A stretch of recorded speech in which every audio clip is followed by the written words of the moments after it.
We have unlocked all of Southpaw Deep Space 9 Season 5. Season 6 will be available exclusively on Patreon or Substack.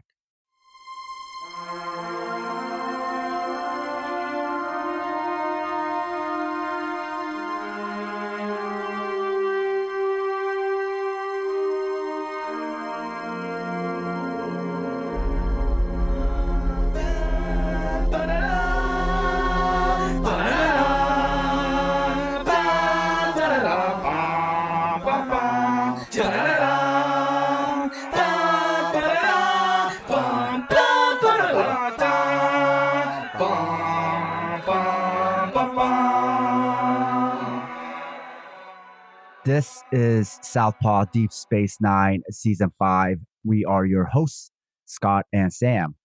On this stardate, January 19, 2025, we are discussing The Assignment.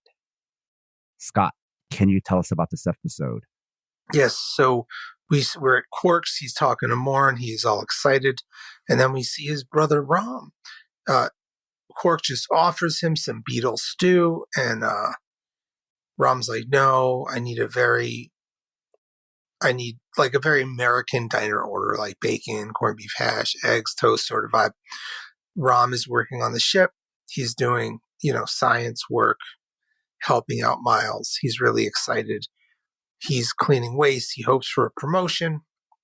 There's a little bit of hero worship there.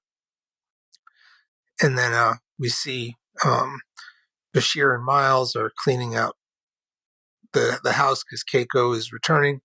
Bashir notices that Miles has killed Keiko's plants. Bonsai trees are dead. And they're all trying to figure out how to misdirect the blame as it's Miles' birthday. Miles will go meet his wife at the bay with Molly. And Molly's like, no. And Bashir's like, no. They meet. Keiko forgives him, the trees. And then you realize they are not Keiko. They have taken over, whoever this is has taken over the body, possesses her, and will hurt her if the vessel isn't helped by Miles. And they experience Keiko in this sort of, taking over. And you're just like, what? Give that Pikachu face. Miles and fake Keiko talk and tries to find out what's going on. Miles says he won't put the ship in danger, but he just needs to reconfigure some certain things. Keiko sort of knows every time that Miles is trying to misdirect, slow things down, buying time. And Keiko's like, you don't have time. At the quarters, they're trying to figure out what is going on. Bashir comes by and fake Keiko reveals that there's going to be a surprise party for Miles' birthday and implores that the party still happen to keep up appearances. Rom comes to work and is given a special thing to do. Rom is excited. Special shift. He's given a different shift because he's been working the night. And Raktachinos abound. Miles needs Rom to do some stuff. Miles is going to do some work and asks Rom to not worry about what is going on. Miles confirms that fake Keiko is in Keiko's shell. Miles asks the computers how hard it is to phase fake Keiko, and Miles comes to party. The Ciscos are there. Molly is being cute. Odo, who can now eat, is there. They drink whiskey, single malt, scotch. A little thing is like, I don't think that that's what Miles would drink. As Miles is from Ireland, he'd probably, if drinking whiskey, Jameson or Powers, if it still exists, or at least Irish whiskey. Jake talks about the Pah-wraiths in the fire caves of Bajor. Who are they? Miles does fake Keiko's task, and fake Keiko feels that she can trust Miles. And she makes this kapara dish that is very popular. And fake Keiko insists they sleep together. Miles searches for information, folktales, mythology, try to learn anything of the Pah-wraiths. They wake up and fake Keiko hands Miles, an iPad with his orders. Miles wants to warn Ben, but before he can, Keiko calls Miles' name and content warning. She jumps off the promenade railing, lands in front of the Bajoran temple, and Miles is just like, uh-oh. Miles is acting shady, talking to Bashir and Ben, and wants to meet Keiko in the sickbay. Fake Keiko reminds Miles that she has the knowledge of Keiko's understanding of Miles, so she knows when he's trying to pull some stuff. And she gives Miles some Star Trek plot armor, so she's like, he's like, I need to do this in 20 hours, and she's like, you have 12. Not the exact numbers, chill out. And then asks for a kiss. Worf offers Miles support. Miles knows how not to snitch. Rom startles Miles. Rom has been doing a good job. Miles is impressed. Miles tells Rom that they have some work to do and gives him a top secret science job to work on this thing.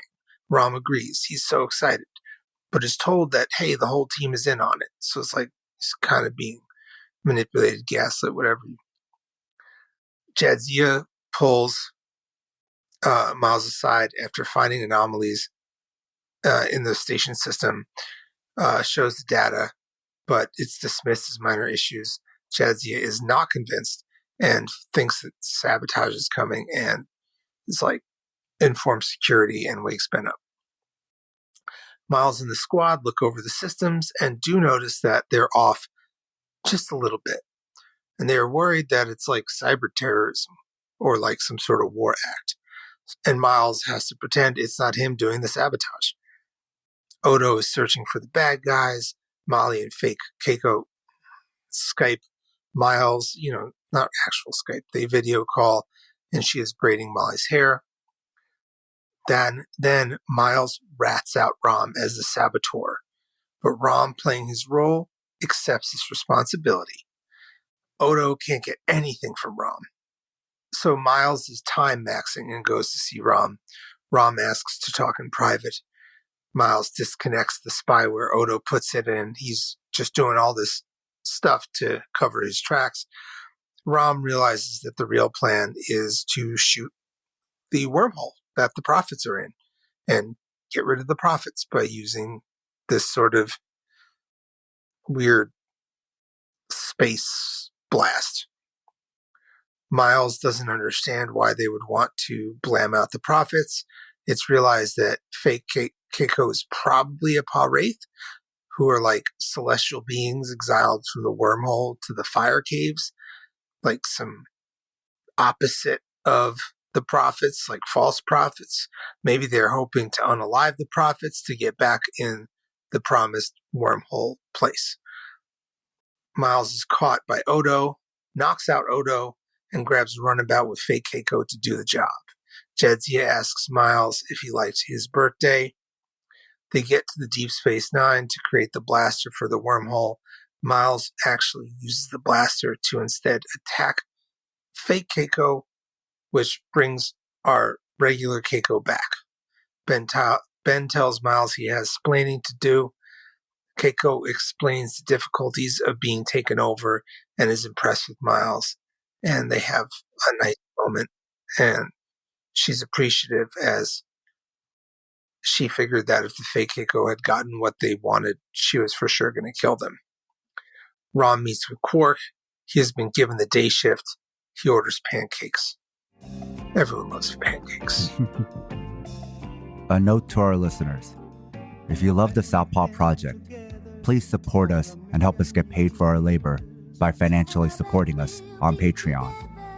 This will give you access to exclusive bonus content, like transcripts, early releases of Southpaw Deep Space 9, our fictional narrative podcast, Fighters Brew, break-free versions of our shows without interruptions like you're hearing now, bonus articles, Fighters Brew transcripts with extra content, Liberation Martial Arts Online, as well as our private chat group on Discord. You can find all pertinent links at southpawpod.com. First off, it's been a very stressful time here in LA. We still have the biggest wildfires in US history here. But thank the ancestors, this episode, and especially the next one, were lighthearted.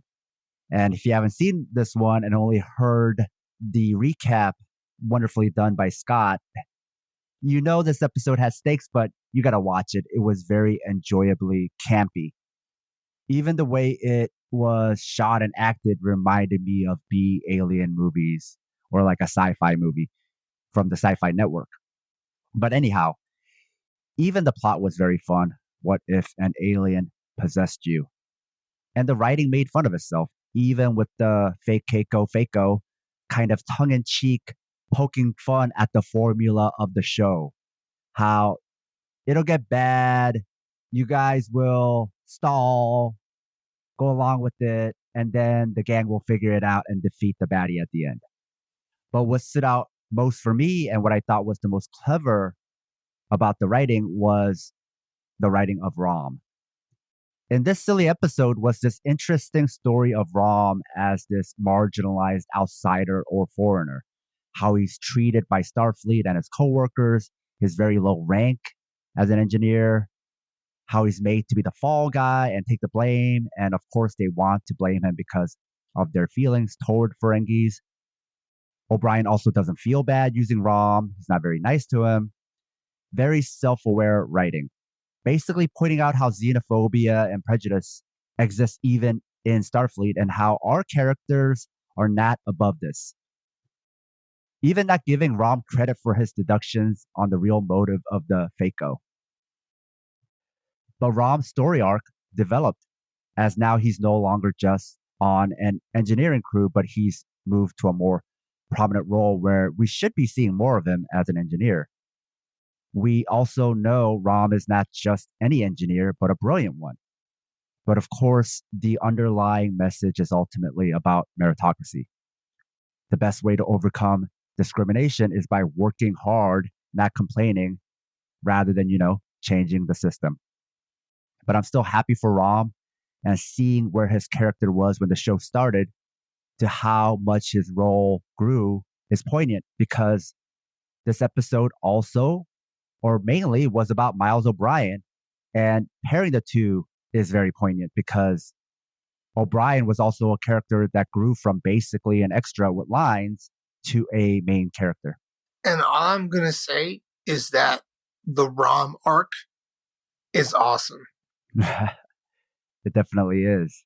Because he's one of those people where, him and his son, Nog, get counted out because of people's preconceived notions and prejudices about the Ferengi culture. And it kind of shows you like nature versus nurture because him and his son have values that are not celebrated by his culture, but are appreciated in other cultures. Thoughtfulness, kindness, collectivism versus individuality, being into unions, trying to think about other people, trying to be part of something. So you see that. So Quark will also grow throughout the show, but only so much. But you see Rom, who it's sort of like you grew up in a rough neighborhood or a neighborhood where you were judged. I grew up in a neighborhood in Brooklyn in the 90s. It was rough. I saw some things we don't need to talk about, like just like violent street violence and whatever. I got beat up for wearing a Star Trek shirt by the local kids because they're like, "What's wrong with you? Like you dress different."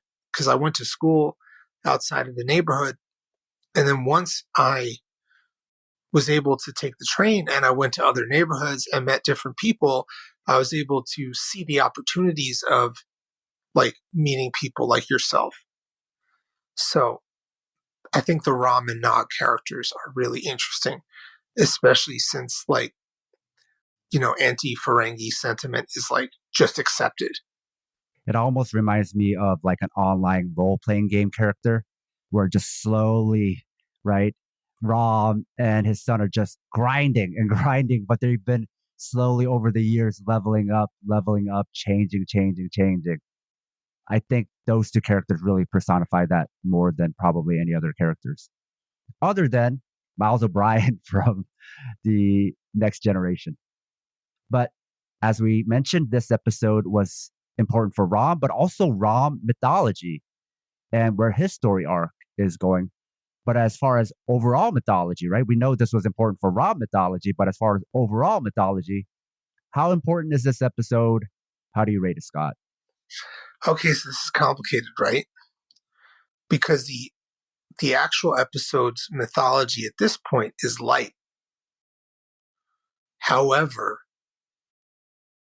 the Pa rates are important. So I rate it as a mythology episode. So as a mythology episode, it's like a 3.5. As a standalone episode, it would be a 4. However, the Pa rates. So that's important. And I also just thought the writing was good. It was a fun little episode. It was a nice respite from some of the heavier topics. I dug it. I think if you want to see the normally serious Rosalind Chow, right? Like even if you've seen her in other stuff, she's always just like kind of a more of a dramatic, serious actor. But in this one, I mean, she's serious too. But like when she's getting zapped by like lasers or like, getting possessed or like, doing something to herself and she's like pretending to get shocked, right? It's like she really goes for it. She really goes over the top. And I enjoyed that. Yeah, she's just a fun actor. And she really does it for it. She just does a good job. So we mentioned Rom, and it was important for him. Also for Rosalind Chow, she had a meaty episode this time, right? And we don't see her often. And sometimes it's more of like a recurring guest kind of role. But in this one, it was like the guest star kind of role. Now, can you tell us about the next episode? Can I? Tribbles. Until then,